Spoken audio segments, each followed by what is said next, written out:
Hello Stampers, I'm Meg from Loven Stamps, and we are using the Kinda Eclectic stamp set today to make a sweet card using one of the Designer Series paper stacks. And these paper stacks are one of my favorite hidden gems in the Stampin' Up! Catalogs because they are the perfect size for all kinds of things, including card backgrounds. So let me give you some tips on using Kinda Eclectic to put this Stamps in the Mail Club project together. So let's start by just folding the Whisper White cardstock in half. And then I'm going to stamp here on my piece of the All Bloom Designer Series paper before I layer it. So I'll grab that stamp with the green leaves on it and the Mossy Meadow ink pad. And I'm going to go ahead and stamp just off the edge. Sometimes stamping on Designer Series paper is a great solution when you have maybe a pattern you want to add like a little different feel to. So this one's really pretty cutesy until we add sort of those realistic looking leaves, which really change the feel of it. So remember that Designer Series paper doesn't have to stay just the way it is. You can stamp it and change it and make it what you want.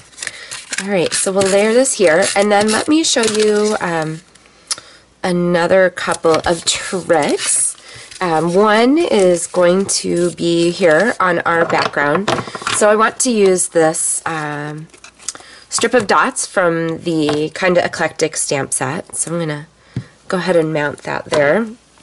And the Daffodil Delight is a pretty color, but it's a little bit strong for the background. So what I'm going to do is go ahead and stamp off first. I have a piece of scratch paper handy. I'm going to stamp once on there and then stamp here on my project. So I get a color that's just a little bit lighter. See how that works? So then when I want to use my Mossy Meadow and my greeting, I can go ahead and stamp that here and have my greeting show up really nicely. Alright, so I'm just going to grab some scissors and cut some banner ends here. Or if you have the new banner punch from the upcoming catalog, like you're a demonstrator and you get to pre-order it, or you're watching this a little bit later, then grab your banner punch. My dog really likes this project, apparently. Okay, so we're going to go ahead and put a couple of dimensionals on the back. And this is going to be our trick here. We're adding these loopies to the back of your strip. What I like to do is just go ahead and loop my linen thread around a couple times, and I'll kind of match up my ends there. And then if you let it sort of go sproing a little, then you can just press that into the dimensional like that, and then you have your artistic piece on the front. You see how that works?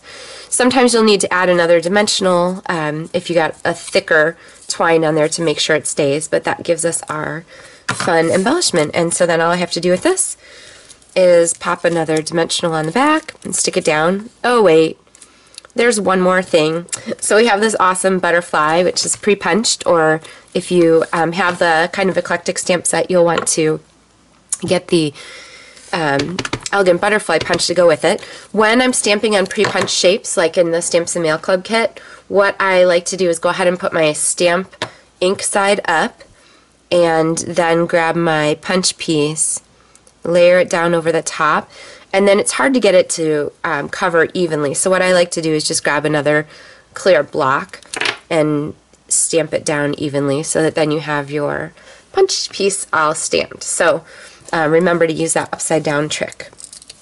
And I'm just going to pop a dimensional on the back of that, and there we have our finished card.